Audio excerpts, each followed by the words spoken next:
ನಮಸ್ಕಾರ ವೀಕ್ಷಕರೇ, ಜನಮಾನಸದ ನಾಯಕ ವಿಶೇಷ ಕಾರ್ಯಕ್ರಮಕ್ಕೆ ಸ್ವಾಗತ. ನಾನು ಪ್ರವೀಣ್ ಕುಮಾರ್.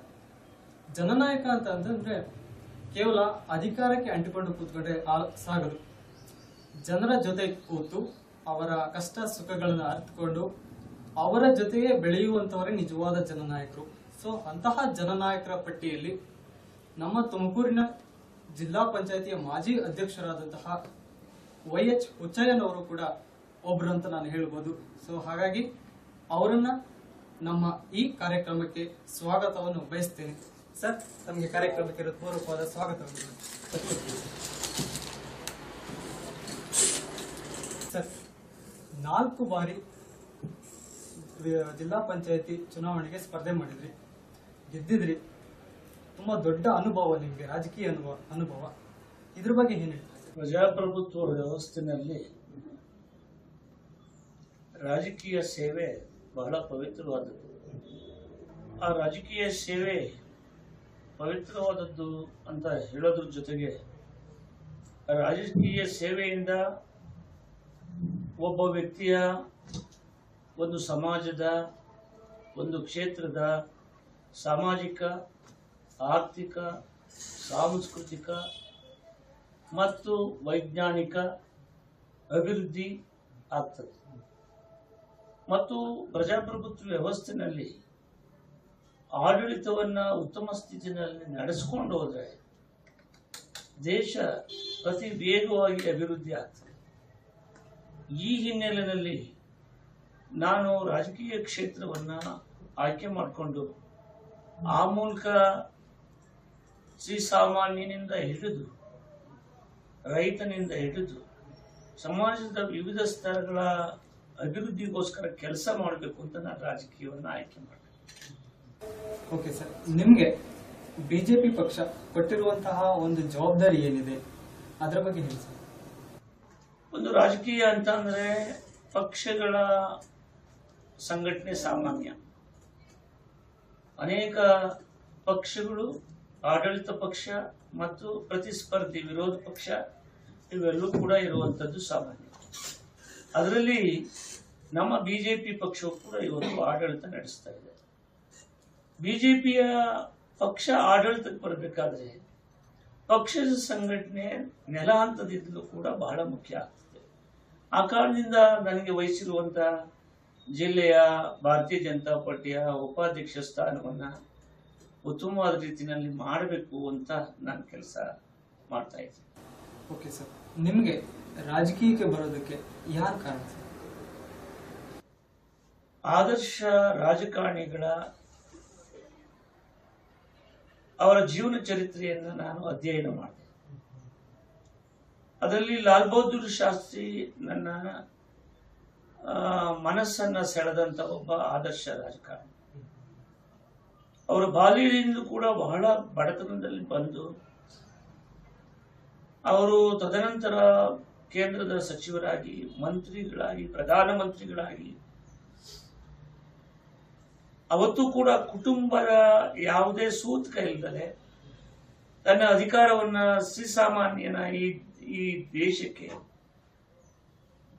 ಒದಗಿಸಿಕೊಟ್ಟಂತವರು ಪ್ರಾಮಾಣಿಕವಾಗಿ. ಮತ್ತು ಆವತ್ತು ನಡೆದಂತ ಭಾರತ ಮತ್ತು ಪಾಕಿಸ್ತಾನದ ಯುದ್ಧದಲ್ಲಿ ಅವರು ಸ್ವತಃ ಯುದ್ಧ ಭೂಮಿಗೆ ಒಬ್ಬ ಪ್ರಧಾನಮಂತ್ರಿಯಾಗಿ ಭೇಟಿ ಕೊಟ್ಟಂತ ಮತ್ತು ಆ ತಾಸ್ಕೆಂಟ್ನಲ್ಲಿ ಕರೆದಂತ ಒಪ್ಪಂದಕ್ಕೆ ಹೋಗಿ ಪಾಪ ಅವರು ಜೀವವನ್ನು ಬಿಟ್ಟರು. ಅವರು ಮೊದಲು ಈ ದೇಶದಲ್ಲಿ ರೈತ ಅಭಿವೃದ್ಧಿ ಆಗಬೇಕು, ರೈತನ ಸ್ಥಿತಿ ಉತ್ತಮ ಆಗಬೇಕು, ಮತ್ತೆ ಈ ದೇಶ ರಕ್ಷಣೆ ಆಗಬೇಕಾದ್ರೆ ನಮ್ಮ ಸೈನಿಕರ ಸ್ಥಿತಿ ಉತ್ತಮ ಸ್ಥಿತಿಗಾಗಬೇಕು ಅಂತ ಹೇಳಿ ಜೈ ಜವಾನ್ ಜೈ ಕಿಸಾನ್ ಅಂತ ಅವರ ಮಾತು, ಘೋಷವಾಕ್ಯ ಅಂತ. ಆ ಕಾರಣದಿಂದ ಅವರನ್ನು ನಾನು ಅವರಿಂದ ಪ್ರಭಾವಿತನಾಗಿ ಈ ಸೇವೆಯನ್ನು ಮಾಡಬೇಕು ಅಂತ ನಾನು ರಾಜಕಾರಣಕ್ಕೆ ಬಂದೆ. ಸರ್, ನೀವು ಅಧಿಕಾರಕ್ಕೆ ಬಂದ ನಂತರದಲ್ಲಿ ಮೊದಲನೇ ಬಾರಿಗೆ ಎದುರಾದಂತ ಮೊದಲನೇ ಸವಾಲು ಯಾವುದು ಮತ್ತು ಅದನ್ನು ಹೇಗೆ ನಿಭಾಯಿಸಿದ್ರಿ? 11 ವರ್ಷ ಸರ್ಕಾರಿ ನೌಕರಿ ಸೇವೆ ಮಾಡಿ ಹೆಂಡತಿ ಮಕ್ಕಳಿದ್ದಾಗ್ಲೂ ಕೂಡ ಬೇರೆ ಯಾವುದೇ ಆ ಸಂಸಾರ ನಿರ್ವಹಣೆಗೆ ತೊಂದರೆ ಇರೋ ಸಂದರ್ಭದಲ್ಲೂ ಕೂಡ ನಾನು ರಾಜಕಾರಣಕ್ಕೆ ಏನಕ್ಕೆ ಬಂದ್ರೆ ಅಂದ್ರೆ, ಒಬ್ಬ ವಿಧವೆ ಬಡವೆ ಕೂಲಿಯ ಹೆಣ್ಣು ತನ್ನ ಮಗನ ಜೊತೆ ಕೂಲಿ ಹೋಗ್ತಾ ಆದಾಗ ಮಧ್ಯದಲ್ಲಿ ಜ್ವರ ಪೀಡಿತರಾಗಿ ಕೂಲಿಗೆ ಹೋಗದೆ ಗೈರಾಜರಾದಾಗ ಆ ಮಾಲೀಕ ಆ ಹೆಣ್ಣಿನ ಮೇಲೆ ದೌರ್ಜನ್ಯ ನಡೆಸ್ತಾರೆ. ಮಾಲೀಕ ಮತ್ತು ಆ ಅಣ್ಣ ತಮ್ಮಂದಿರು. ಆವಾಗ ಬಹಳ ರೋದನದಿಂದ ಆಕೆ ನನ್ನ ಹತ್ರ ಬರ್ತಾರೆ. ನಾನು ಅಂಬೇಡ್ಕರ್ ವಾದದಲ್ಲಿ ನಂಬಿಕೆ ಇರುವಂತವನು. ಅಂಬೇಡ್ಕರ್ ಅವರು ಏನು ಪ್ರತಿಯೊಬ್ಬ ವ್ಯಕ್ತಿಯ ಬದುಕಿನ ಹಕ್ಕು ಮತ್ತು ವಾಕ್ ಸ್ವಾತಂತ್ರ್ಯದ ಹಕ್ಕು ಮತ್ತು ಈ ಸಮಾಜದಲ್ಲಿ ಅವನದೇ ಆದಂತ ವೈಯಕ್ತಿಕ ಸ್ವಾತಂತ್ರ್ಯವನ್ನು ಕೊಟ್ಟಂತದ್ದು ನಮ್ಮ ಸಂವಿಧಾನ. ಅಂತ ಒಂದು ಪರಿಸ್ಥಿತಿಯಲ್ಲಿ ಅಂಬೇಡ್ಕರ್ ಅವರ ವಾದ ಮತ್ತು ಶ್ರೀಸಾಮಾನ್ಯನ ಬದುಕಿಗೆ ನೆರವಾಗುವಂತ ನಾನು ವೈಯಕ್ತಿಕವಾದಂತ ನಡವಳಿಕೆ ನಂದದ್ದು. ಒಬ್ಬ ಹೆಣ್ಣುಮಗಳ ಮೇಲೆ ಈ ರೀತಿ ಕೂಲಿಗಾಗಿ ದೌರ್ಜನ್ಯ ನಡೆಸಿದಾರಲ್ಲ ಅಂತ ಹೇಳಿ ಆವತ್ತಿನ ರಾಜಕಾರಣಿಗಳ ಮೇಲೆ ನಾನು ಸೆಟೆದು ನಿಂತೆ, ಆಕೆಗೆ ರಕ್ಷಣೆ ಕೊಟ್ಟೆ. ಅದನ್ನ ಆವತ್ತಿನ ಸ್ಥಿತಿಯನ್ನ ದಬ್ಬಾಳಿಕೆ ದೌರ್ಜನ್ಯ ಮಾಡಿದಂತವರು ವಿರುದ್ಧವಾಗಿ ಆವತ್ತಿನ ಜಿಲ್ಲಾ ಮಂತ್ರಿ ಆಗಿದ್ದಂತ ವೈ.ಕೆ. ರಾಮಯ್ಯನವರು, ಒಬ್ಬ ಜನಪರ ರಾಜಕಾರಣಿ, ರೈತರ ಪರವಾದಂತ ಹೋರಾಟಗಾರ, ಪ್ರಾಮಾಣಿಕ ಅಂತ ವ್ಯಕ್ತಿ ವೈ.ಕೆ. ರಾಮಯ್ಯನವ್ರ ಹತ್ರ ಹೋಗಿ ನನ್ನ ಮೇಲೆ ಚಾಡಿ ಹೇಳಿದ್ರು. ನೋಡಿ ಈತ ಯುವಕರನ್ನೆಲ್ಲ ಕಟ್ಟಿಕೊಂಡು ಆ ಅಮ್ಮನ ಪರವಾಗಿ ನಮ್ಮ ಮೇಲೆ ದೌರ್ಜನ್ಯ ನಡೆಸಿದಾನೆ ಅಂತ ನನ್ನ ಮೇಲೆನೆ ಹೋಗಿ ಹೇಳಿದ್ರು. ನೀವಿನ್ನೂ ಸಣ್ಣ ಹುಡುಗರು ಅಂತ ಕಾಣ್ತದೆ. 1984ನೇ ಇಸ್ವಿ ಆಂಧ್ರದ ಸರ್ಕಾರವನ್ನ ಕೇಂದ್ರ ಸರ್ಕಾರ ಅಮಾನತ್ನಲ್ಲಿಟ್ಟಿತ್ತು, ವಜಾ ಮಾಡಿ ಅಲ್ಲಿ ಅಸೆಂಬ್ಲಿಯನ್ನ ಅಮಾನತ್ನಲ್ಲಿಟ್ಟಿತ್ತು. ಅಲ್ಲಿ MLAಗಳನ್ನೆಲ್ಲರಿಗೂ ರಕ್ಷಣೆ ಕೊಡೋದಕ್ಕೆ ಇಲ್ಲಿ ರಾಮಕೃಷ್ಣ ಹೆಗಡೆ ಅವರು, ಆವತ್ತಿನ ಮುಖ್ಯಮಂತ್ರಿಗಳು, ಅವ್ರನ್ನೆಲ್ಲ ಇಲ್ಲಿ ಕರೆದಿದ್ರು. ಆ ಕೇಂದ್ರ ಸರ್ಕಾರದ ವಿರುದ್ಧ ಎಲ್ಲಾ ವಿರೋಧ ಪಕ್ಷಗಳು ಆವತ್ತು ಆಗಸ್ಟ್ 25ನೇ ತಾರೀಕು ಭಾರತ್ ಬಂದ್ ಕರೆದಿದ್ರು. ಭಾರತ್ ಬಂದ್ ನಲ್ಲಿ ನಾನು ವೈ.ಕೆ. ರಾಮಯ್ಯನವರು ಜಿಲ್ಲಾ ಮಂತ್ರಿಗಳ ಭಾಷಣ ಕೇಳೋಣ ಅಂತ ಅವತ್ತು ನೌಕರಿನಲ್ಲಿ ಇದ್ದೆ. ನಾನು KEB ನಲ್ಲಿ ಭಾಷಣ ಕೇಳೋಣ ಅಂತ ಹೋದ್ರೆ ಇವ್ರು ಯಾರೋ ಹೇಳಿದ್ರಲ್ಲ, ಅವರು ನನ್ನ ಬಗ್ಗೆ ವಿರುದ್ಧವಾಗಿ, ಅವರು ನನ್ನನ್ನು ನೋಡಿದ ತಕ್ಷಣ ಒಬ್ಬ ಸರ್ಕಾರಿ ಕೆಲಸ ಮಾಡುವಂತ ಸರ್ಕಾರಿ ಗುಲಾಮ, ನೀನು ನೌಕರಿ ಮಾಡೋದು ಬಿಟ್ಟು ಇಲ್ಲಿ ದೌರ್ಜನ್ಯ ನಡೆಸ್ತಿದ್ಯಾ ಅಂತ ಹೇಳಿ ನನ್ನ ಮೇಲೆ ಇನ್ಮೇಲೆ ನಾವು ಸಹಿಸೋದಿಲ್ಲ ಅಂತ ಹೇಳಿದ ಮೇಲೆ ನಾನು ಅಲ್ಲೇ ಪ್ರತಿಭಟನೆ ಮಾಡಿದೆ. ಸಭೆನಲ್ಲೇನೆ ಯುವಕ ಪ್ರತಿಭಟನೆ ಮಾಡಿದೆ, ಡೌನ್ ಡೌನ್ ರಾಮಯ್ಯ ಅಂತ. ಸೊ ಆವಾಗ ನನ್ನ ಪೊಲೀಸ್ನವರು ನನ್ನನ್ನು ದಸ್ತಗಿರಿ ಮಾಡಿದ್ರು, ಕರ್ಕೊಂಡು ಹೋದ್ರು. ಆಮೇಲೆ ನಾನು ಕಾಗದ ಬರೆದೆ, ರಾಮಯ್ಯನವ್ರೆ, ನಿಮಗೆಲ್ಲ ಪ್ರಜಾಪ್ರಭುತ್ವ ವ್ಯವಸ್ಥೆಯಲ್ಲಿ ರಾಜಕೀಯ ಅಧಿಕಾರವನ್ನು ಕೊಡೋರು ಜನ, ರಾಜಕೀಯ ಅಧಿಕಾರ ಕೊಡುವಂತ ಜನರ ಮೇಲೆನೆ ನೀವು ದೌರ್ಜನ್ಯ ಮಾಡೋದು ನಿಮ್ಗೆ ಅಧಿಕಾರ ಕೊಟ್ಟೋದು ಅದಕ್ಕೆನಾ? ನಿಮ್ಮ ಪಕ್ಷದವರು ಒಬ್ಬ ಹೆಣ್ಣು ಮಗಳ ಮೇಲೆ ಕೂಲಿಗೆ ಬರ್ಲಿಲ್ಲ ಅಂತ ದೌರ್ಜನ್ಯ ನಡೆಸಿದಾರೆ, ಅದು ಸರಿನಾ? ಸರ್ಕಾರಿ ನೌಕರರು ಗುಲಾಮರು ಅಂತ ಯಾಕೆ ಹೇಳ್ತೀರಿ ನೀವು? Within the frame of the constitution they suppose to work. ಸಂವಿಧಾನದ ಆಶಯದಲ್ಲಿ ಅವರು ಕೆಲಸ ಮಾಡಬೇಕಾಗ್ತದೆ ಹೊರತು ಅದನ್ನು ಮೀರಿ ಮಾಡಕ್ ಆಗೋದಿಲ್ಲ. ಅದರಿಂದ ನೀವು ಆ ರೀತಿ ಭಾವನೆ ಮಾಡಬಾರ್ದು. ಹಾಗಾದ್ರೆ ನೀವು ದೌರ್ಜನ್ಯ ನಡೆಯೋದಕ್ಕೆ ನಿಮ್ಗೆಲ್ಲ ಅಧಿಕಾರ ಕೊಡ್ಬೇಕಂತ ನಾನು ಪ್ರಶ್ನೆ ಮಾಡಿದೆ.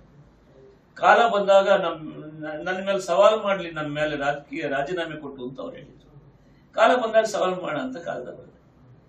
ಅದೃಷ್ಟವೋ ದುರಾದೃಷ್ಟವೋ ಅಕ್ಟೋಬರ್ 28ನೇ ತಾರೀಕು ಪಾರ್ಲಿಮೆಂಟ್ ಡಿಸಾಲ್ವ್ ಆಯ್ತು, 84ನೇ. ನಾನು ವೈ.ಕೆ. ರಾಮಯ್ಯನವರು ಪಾರ್ಲಿಮೆಂಟ್ಗೆ ನಿಂತ್ಕೊಂಡ್ರು ಜನತಾ ಪಕ್ಷದಿಂದ. ನಾನು ರಾಜೀನಾಮೆ ಕೊಟ್ಟು ಇಂಡಿಪೆಂಡೆಂಟ್ ಆಗಿ ಅವ್ರ ವಿರುದ್ಧವಾಗಿ ನಿಂತ್ಕೊಂಡೆ. ನಾನು ಆವಾಗ ಪಾಪ ರಾಮಯ್ಯನವ್ರು ಸೋತ್ರು. ಆಮೇಲೆ ನಾನು ಇನ್ನೇನು ಗೆಲ್ಲಕ್ಕಾಗುತ್ತೆ ಇಂಡಿಪೆಂಡೆಂಟ್ ಆಗಿ, ನಾನು ಸವಾಲ್ಗೆ ಅರ್ಜಿ ಹಾಕಿದ್ರು.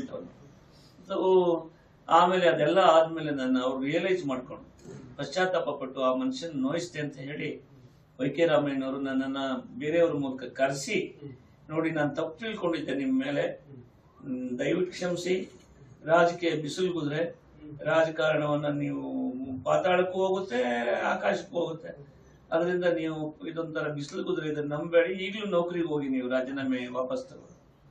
ನನಗೆ ಅವು ಯುವಕ ಅಂಬೇಡ್ಕರ್ ವಾದ, ಈ ಸೇವೆ, ಬಡವರಿಗೆ ಮೇಲೆ ನಡೀತಿದ್ದ ದೌರ್ಜನ್ಯ, ಇದನ್ನೆಲ್ಲ ಸವಾಲಾಗಿ ತಗೊಂಡಂತವನು ನನ್ನ ವೈಯಕ್ತಿಕ ಜೀವನ, ಹೆಂಡತಿ ಮಕ್ಕಳನ್ನು ಮರೆತು ನಾನು ದುಡುಕಿನಲ್ಲಿ ಇಲ್ಲ ನಾನು ರಾಜಕಾರಣದಲ್ಲಿ ಮುಂದುವರಿತೀನಿ ಅಂದೆ. ಆವಾಗ ವೈ ಕೆ ರಾಮಯ್ಯನವರು ಆಳನ್ನ ಕೊಟ್ಟು, ನೋಡಿ ನಾನು ನಿಮ್ಗೆ ದ್ರೋಹ ಮಾಡೋದಿಲ್ಲ, ನೀವು ರಾಜಕಾರಣದಲ್ಲಿ ಮುಂದುವರಿಯೋದಾದ್ರೆ ನಾವಿಬ್ರು ಕೂಡ ಉಸಿರಿರೋವರೆಗೂ ಒಟ್ಟಿಗೆ ರಾಜಕಾರಣ ಮಾಡೋಣ ಅಂತ ತೀರ್ಮಾನಕ್ಕೆ ಬಂದೆ. ಆ ಕಾರಣದಿಂದ ಆವತ್ತಿಂದ ನಾನು ರಾಜಕಾರಣಕ್ಕೆ ಬಂದೆ. ರಾಜಕೀಯದ ಅನೇಕ ಏಳು ಬೀಳುಗಳನ್ನು ನಾನು ನೋಡಿದ್ದೇನೆ. ನಾನು ಸೇವೆಗೋಸ್ಕರ ರಾಜಕಾರಣಕ್ಕೆ ಬಂದಿದ್ದೇನೆ ಹೊರತು ಯಾವುದೋ ದರೋಡೆ ಮಾಡೋಕ್ಕೋ ಭ್ರಷ್ಟಾಚಾರ ಮಾಡೋಕ್ಕೋ ರಾಜಕಾರಣಕ್ಕೆ ಬಂದಿಲ್ಲ. ಇವತ್ತಿನ ಪರಿಸ್ಥಿತಿ ನೋಡಿದ್ರೆ ನೀವು ತಪ್ಪು ತಿಳ್ಕೊಬೇಡಿ, ಈ ಒಂದು ಸಂದರ್ಶನದಲ್ಲಿ ಈ ರೀತಿ ಮಾತಾಡ್ತಾನೆ ಅಂತ. ಇವತ್ತು 100ಕ್ಕೆ 75ರಿಂದ 80 ಭಾಗ ರಾಜಕಾರಣಗಳು ಹಗಲು ದರೋಡೆಗೋರು. ಸರ್, 4 ಬಾರಿ ನೀವು ಜಿಲ್ಲಾ ಪಂಚಾಯತ್ ಅಲ್ಲಿ ಗೆದ್ದಿದ್ದೀರಾ. ಜನ ಯಾಕೆ ನಿಮ್ಮನ್ನ ಮತ್ತೆ ಮತ್ತೆ ಬಯಸ್ತಾ ಇದ್ದಾರೆ? ನಾನು ಜನರನ್ನು ಬಯಸ್ತೇನೆ. ನಾನು ಜನರನ್ನು ಬಯಸ್ತೇನೆ. ಜನನೇ ನನ್ನ ದೇವರು. ನಾನು ಎಲ್ಲೇ ನಾನು ಗೆದ್ದಿದ್ರು ಕೂಡ ಅವ್ರು ನನ್ನ ದೇವರಂತ ನಾನು ನಂಬ್ಕೊಂಡಿರುವಂತವನು. ನನ್ನ ಮನಸ್ಸಿನಲ್ಲಿ ಇದು ಎರಾಡಿಕೇಶನ್ ಆಫ್ ಪಾವರ್ಟಿ, ಬಡತನ ನಿರ್ಮೂಲನೆ ಆಗಬೇಕು. ಎರಾಡಿಕೇಶನ್ ಆಫ್ ಇಲ್ಲಿಟ್ರಸಿ, ಪ್ರತಿಯೊಬ್ಬರು ಕೂಡ ಉತ್ತಮವಾದಂತ ವಿದ್ಯಾಭ್ಯಾಸ ಸಿಗ್ಬೇಕಲ್ಲ ಪ್ರತಿಯೊಬ್ಬರು. ಆ ಒಂದು ಭಾವನೆ ಅಂಡ್ ಎರಾಡಿಕೇಶನ್ ಆಫ್ ಅನ್ಟಚಬಿಲಿಟಿ, ಸಮಾನವಾದಂತ ಸಮಾಜ ನಿರ್ಮಾಣ ಆಗ್ಬೇಕು. ಅದು ನನಗೆ ಈ ಭ್ರಷ್ಟಾಚಾರ ನಿರ್ಮೂಲನೆ ಆಗ್ಬೇಕು, ಇದು ನನ್ನ ಆಶಯ. ಆ ಒಂದು ಸಿದ್ಧಾಂತದಲ್ಲಿ ನಾನು ಬಂದಿರುವಂತದ್ರಿಂದ ನಾನು ಜನ ನನ್ನನ್ನು ಇಷ್ಟಪಡ್ತಾರೆ, ನಾನು ಜನರನ್ನು ಇಷ್ಟಪಡ್ತೇನೆ. ಆದ್ರೆ ದುರಾದೃಷ್ಟ ನನಗೇನಾಗಿದೆ, ನಾನು ಅಂತ ಶ್ರೀಮಂತ ಕುಟುಂಬದಿಂದ ಬಂದಂತವನಲ್ಲ. ನಂತರ ರಾಜಕಾರಣ ಮಾಡೋದಕ್ಕೆ ಈಗ ದುಡ್ಡಿಲ್ಲ, ದುಡ್ಡು ಬೇಕು. ನೋ ಮನಿ ನೋ ಪಾಲಿಟಿಕ್ಸ್ ಅಂತ. ಈಗ ದುಡ್ಡಿಲ್ದಲೇ ಈ ರಾಜಕಾರಣ ಮಾಡೋದೇ ಕಷ್ಟ ಆಗ್ಬಿಟ್ಟಿದೆ. ಅದಕ್ಕೆ ಈ ಬಂಡವಾಳಶಾಹಿಗಳು ರಾಜಕಾರಣಿಗಳು ಆಗಿ ಬಂದ್ಬಿಟ್ಟಿದ್ದಾರೆ. ಈಗ ಅವ್ರು ಸೇವೆ ಮಾಡೋದಿಲ್ಲ, ದುಡ್ಡು ಮಾಡ್ತಾರೆ, ದುಡ್ಡು ಕೊಡ್ತಾರೆ. ಸರ್, ನಿಮ್ಮ ರಾಜಕೀಯ ಅನುಭವದಲ್ಲಿ ಹೇಳೋದಾದ್ರೆ ನಾಯಕ ಅಂದ್ರೆ ಯಾವ ತರ ಇರ್ತಾರೆ? ನನ್ನ ದೃಷ್ಟಿನಲ್ಲಿ ಇವತ್ತಿನ ನಾಯಕರು ನಮ್ಮ ನಾಯಕರಂತ ಹೇಳಕ್ಕಾಗಲ್ಲ. ನಾಯಕರು ಅಂತ ಅಂದ್ರೆ ಎಲ್ಲರನ್ನೂ ಕೂಡ ಒಂದು ಏನು ಸರ್ವಾಧಿಕಾರಿ ಮನೋಧೋರಣೆ. ಪ್ರಜಾಪ್ರಭುತ್ವ ವ್ಯವಸ್ಥೆಯಲ್ಲಿ ಜನರ ಮಾತಿಗೆ ಬೆಲೆ ಕೊಡುವಂತ ನಾಯಕನೇ ಇಲ್ಲ. ಮೇಲಿಂದ ಹೇರಿ ನಾನು ನಾಯಕ ಆಗ್ಬೇಕು ಅಂತ ಯೋಚನೆ ಬರ್ತದೆ ಹೊರತು ಅವನಿಗೆ ಶ್ರೀಸಾಮಾನ್ಯರ ಅಭಿಪ್ರಾಯನ ತಗೊಂಡು ಅವರನ್ನ ಮೆಚ್ಚಿಸಿ ಅವರಿಂದ ಆಕರ್ಷಿತನಾಗಿ ಇವನು ನಾಯಕ ಆಗ್ಬೇಕು, ಅದು ನಾಯಕತ್ವ. ಜನ ಹೋಗ್ತಾರೆ, ಹೌದಾ? ಆದ್ರೆ ಈಗೇನಾಗಿದೆ, ಕಲುಷಿತವಾದಂತ ರಾಜಕಾರಣದಲ್ಲಿ ದುಡ್ಡನ್ನ ಕೊಟ್ಟು ದುಡ್ಡಿನಿಂದ ನಾಯಕನಾಗಿರೋರೇ ಜಾಸ್ತಿ ಇದೆ. 100ಕ್ಕೆ 90 ಭಾಗ ಬಹಳಷ್ಟು ದುಡ್ಡಿನಿಂದಲೇ ನಾಯಕರಾಗುವಂಥದ್ದು. ನೀವು ಜನರ ಸೇವೆ ಎಲ್ಲೋ ಸ್ವಲ್ಪ ಮಾಡಿಕೊಂಡು ಉಳಿದಿದ್ದಂತ ದುಡ್ಡು ಕೊಡೋದು, ದುಡ್ಡು ಮಾಡೋದು, ಇಷ್ಟೇ ನಾಯಕರು. ಈಗ ನಾಯಕರೇ ಇಲ್ಲ ಬಿಡಿ. ಯಾರಿಗಾದ್ರೂ ನಿಮ್ಮಂತ ಯುವಕರು ಇಂಥವನು ಒಬ್ಬ ನಮ್ಮ ನಾಯಕ, ಆದರ್ಶ ನಾಯಕ ಅಂತ ಸೆಲ್ಯೂಟ್ ಮಾಡೋದಕ್ಕೂ ಕೂಡ ಅವನ ಮನಸ್ಸಿನಲ್ಲಿ ಒಪ್ಪುದಿಲ್ಲ. ಆ ಸ್ಥಿತಿ ಬಂದಿದೆ ಈಗ ನಾಯಕತ್ವ. ಸರ್, ಯುವಕರ ಬಗ್ಗೆ ಹೇಳ್ತಾ ಇದ್ರಿ, ಮತ್ತೆ ರಾಜಕಾರಣವನ್ನು ವಿವರಿಸಿದ್ರಿ. ಯುವಕರು ರಾಜಕೀಯಕ್ಕೆ ಬಂದ್ರೆ ಈ ಎಲ್ಲಾ ವ್ಯವಸ್ಥೆ ಬದಲಾಗುತ್ತಾ? ಆ ಸಿಂಗಪುರನ ಇಷ್ಟೊಂದು ಅಭಿವೃದ್ಧಿಶೀಲ ರಾಷ್ಟ್ರವನ್ನಾಗಿ ಮಾಡಬೇಕಾದ್ರೆ ಕಾಲೇಜಿನ ಒಬ್ಬ ಲೀಡರು ಯುವಕ ಆ ಸಿಂಗಪುರ್ ಸಿಕ್ಕಾಪಟ್ಟೆ ಕೊಳಕಾಗಿದ್ದಂತ ದೇಶವನ್ನ ಇವತ್ತು ಸಿಂಗಪುರನ್ನ ಪ್ರತಿಯೊಂದು ನಿಟ್ಕಣ್ಣಿನಲ್ಲಿ ನೋಡುವಂತಹ ಸ್ಥಿತಿಗೆ ತಂದಿರುವಂತದ್ದು ಆ ಸಿಂಗಪುರ್ನಲ್ಲಿ ಯುವ ನಾಯಕ, ವಿದ್ಯಾರ್ಥಿ ನಾಯಕ ಅಲ್ಲಿಯ ಪ್ರಧಾನಮಂತ್ರಿಯಾಗಿ ಆಯ್ಕೆಯಾಗಿ ಪಕ್ಷವನ್ನ ಕಟ್ಟಿ ಸರ್ಕಾರ ರಚನೆ ಮಾಡಿ ಇವತ್ತು ಸಿಂಗಪುರನ್ನ ಮಾಡಿದ್ದಾನೆ. ಆ ಉದಾಹರಣೆ ನಮಗಿದೆ. ನಮ್ಮಲ್ಲೂ ಅನೇಕ ಯುವಕರು ಆದರ್ಶ ವ್ಯಕ್ತಿಗಳಾಗಿದ್ದಾರೆ. ಅದಕ್ಕೆ ನಾನು ಹೇಳೋದು, ಸ್ವಾಮಿ ವಿವೇಕಾನಂದ ಒಂದು ಮಾತಾಡ್ತಾರೆ, ಇಂದು ನಮಗೆ ಬೇಕಾಗಿರುವುದು ಕಬ್ಬಿಣದಂತಹ ಮಾಂಸಖಂಡವುಳ್ಳ, ಉಕ್ಕಿನಂತಹ ನರವುಳ್ಳ, ವಿಶ್ವದ ರಹಸ್ಯತಮ ಸತ್ಯಗಳನ್ನ ಕಡಲಿನ ಆಳಕ್ಕಾದರೂ ಹೋಗಿ ಬರುವ ಆ ವಿಶ್ವದ ರಹಸ್ಯತಮ ಸತ್ಯಗಳನ್ನ ಭೇದಿಸಲು, ಆ ಸತ್ಯಗಳನ್ನ ಭೇದಿಸಲು ಕಡಲಿನ ಆಳಕ್ಕಾದರೂ ಹೋಗಿ ಬರುವ ಪ್ರಚಂಡ ಇಚ್ಛಾಪೂರ್ಣ ಶಕ್ತಿಯುಳ್ಳ ಯುವಜನಾಂಗ ಅಂತ ಸ್ವಾಮಿ ವಿವೇಕಾನಂದ ಹೇಳ್ತಾರೆ. ಅಂತ ಪ್ರಚಂಡವಾದಂತ ಇಚ್ಛಾಪೂರ್ಣ ಶಕ್ತಿಯುಳ್ಳ ಯುವ ಜನಾಂಗ ಇದ್ದಾರೆ. ಸುರೇಶ್ ಗೌಡ್ರ ಬಗ್ಗೆ ನಿಮ್ಮ ಒಡನಾಟ ಹೇಗಿದೆ ಸರ್? ಸುರೇಶ್ ಗೌಡರು ನನ್ನ ಸ್ನೇಹಿತರು, ನಮ್ಮ ತಾಲೂಕಿನವರು. ಅವರ ನನ್ನ ಒಡನಾಟ ಬಹಳ ಉತ್ತಮವಾಗಿದೆ. ಅವರು ಕಾಲೇಜು ವ್ಯಾಸಂಗದಿಂದ ನಾನು ಕೇಳಿದ್ದೀನಿ, ನನಗಿಂತ ಕಿರಿಯವರು. ಅವರು ಅಲ್ಲಿಂದ ವಿದ್ಯಾರ್ಥಿ ನಾಯಕನಾಗಿ ರೂಪುಗೊಂಡವರು, ತದನಂತರ ಸಿಂಡಿಕೇಟ್ ಸದಸ್ಯರಾಗಿ, ತದನಂತರ ರಾಜಕೀಯ ಇಚ್ಛಾಶಕ್ತಿಯನ್ನ ಬೆಳೆಸ್ಕೊಂಡು ಕಡ್ಡಾಯ ನಾನು ಏನಾದ್ರೂ ಮಾಡಿ ರಾಜಕೀಯ ಬಂದು ರಾಜಕೀಯದಿಂದ ಏನಾದ್ರೂ ಸಾಧನೆ ಮಾಡಬೇಕು, ಬಡ ರೈತರಿಗೆ ಸಮಾಜಕ್ಕೆ ಏನಾದ್ರೂ ಒಂದು ಒಳ್ಳೆದನ್ನು ಮಾಡಬೇಕಂತ ಮನಸ್ಸೇ ಇಟ್ಕೊಂಡು ಬಂದವರು. 2 ಬಾರಿ ಶಾಸಕರಾಗಿ ಒಳ್ಳೆ ಕೆಲಸವನ್ನು ಮಾಡಿ ಇಡೀ ಉತ್ತಮವಾದಂತ ಶಾಸಕ, ಅಭಿವೃದ್ಧಿಯ ಅಧಿಕಾರ ಅಂತ ಹೆಸರನ್ನು ಮಾಡಿರುವಂತವರು. ನೆಕ್ಸ್ಟ್ ನಿಮ್ಮ ಕಣ್ಮುಂದೆ ಚುನಾವಣೆ ಅಂತ ಇದೆ, ಅದು ಜಿಲ್ಲಾ ಪಂಚಾಯತಿನ ಅಥವಾ ವಿಧಾನಸಭಾ ಚುನಾವಣೆ? ನನಗೆ ಎಲ್ಲ ಸ್ನೇಹಿತರು ನೀವು ಜಿಲ್ಲಾ ಪಂಚಾಯತ್ ಬರಲೇಬೇಕು ಅಂತ ಒತ್ತಡ ಇದೆ ಇಡೀ ಜಿಲ್ಲೆನಲ್ಲಿ ಜಿಲ್ಲಾ ಪಂಚಾಯತ್ ಬನ್ನಿ. ಇನ್ನು MLA ಬಹಳಷ್ಟು ದಿವಸ ಇರೋದ್ರಿಂದ, ಬಹಳಷ್ಟು ಕಾಲಾವಧಿ ಇರೋದ್ರಿಂದ ನೀವು ಜಿಲ್ಲಾ ಪಂಚಾಯತ್ ಮೊದಲು ಬನ್ನಿ ಅಂತ ಇಡೀ ಜಿಲ್ಲೆನಲ್ಲಿ ಅನೇಕರು ನನಗೆ ಒತ್ತಡ ಹಾಕ್ತಾ ಇದ್ದಾರೆ, ಜಿಲ್ಲಾ ಪಂಚಾಯತ್ ಬನ್ನಿ ಅಂತ. ಅದು ನನಗೆ MLA ಆಗ್ಬೇಕಂತ ಒಂದು ಕನಸಿದೆ, ಆದ್ರೆ ಏನ್ ಮಾಡೋದು ಅಂತ ನನಗೆ ಯಾಕಂದ್ರೆ ದುಡ್ಡು ಮಾಡಲಿಲ್ಲ. ನಾನು ದುಡ್ಡು ಮಾಡೋದು ಅದು ಆಗೋದಿಲ್ಲ, ನನ್ನ ಮನಸ್ಸಿನಲ್ಲಿ ಅದು ಆಗಲ್ಲ. ಈಗ ದುಡ್ಡು ಬೇಕು MLA ಆಗೋದಕ್ಕೆ. ಪಕ್ಷ ಏನಾದ್ರೂ ನನ್ನನ್ನ ಸಮರ್ಥವಾಗಿ ನನಗೆ ಬೆಂಬಲಿಸಿ ನಾನು ಶಾಸಕನನ್ನಾಗಿ ಪಾರ್ಟಿಯಿಂದ ಮಾಡಿದ್ರೆ ಒಂದು ಉತ್ತಮವಾದಂತ ಸಮಾಜ ನಿರ್ಮಾಣ ಮಾಡೋದಕ್ಕೆ, ಶ್ರೀಸಾಮಾನ್ಯನಿಗೆ ನಾನು ಆಡಳಿತವನ್ನು ನೋಡ್ಬೇಕು. ನೀವು ನಾನು ಜಿಲ್ಲಾ ಪಂಚಾಯತ್ ಅಧ್ಯಕ್ಷನಾಗಿ 22 ತಿಂಗಳು ಕೆಲಸ ಮಾಡೋದು ನನಗೆ ಹೆಮ್ಮೆ ಇದೆ. ಇವತ್ತು ಪ್ರತಿ ಜಿಲ್ಲೆಯ ಪ್ರತಿ ಊರಿನಲ್ಲೂ ಕೂಡ ಉಚ್ಚಯ ಅಂದ್ರೆ ನನ್ನ ಮುಖ ನೋಡಿದ್ರು ಉಚ್ಚಯ ಅಂದಾಗ ಹೌದಾ ನೀವೇನಾ ಅಂತ ಅನ್ನೋಷ್ಟು ನನಗೆ ಹೆಮ್ಮೆ ಇದೆ. ನಾನು ಯಾವತ್ತೂ ಕೂಡ ದುಡ್ಡಿನಿಂದ ಹೋಗ್ಲಿಲ್ಲ, ಭ್ರಷ್ಟಾಚಾರದಿಂದ ಹೋಗ್ಲಿಲ್ಲ, ನಾನು ಸೇವೆಯಿಂದ ಹೋದೆ. ಉಚ್ಚಯದವರು ಪಕ್ಷದ ಚಿಹ್ನೆ ಬಿಟ್ಟು ಬೇರೆ ಪಕ್ಷದ ಚಿಹ್ನೆಯಲ್ಲಿ ನಿಂತರೆ ಬಹುಶಃ MLA ಆಗ್ಬಹುದೇನೋ ಅನ್ನೋ ಮಾತಿದೆ. ಈಗ ಹಾಲಿ ನಾನು ಬಿಜೆಪಿ ಪಕ್ಷದಲ್ಲಿ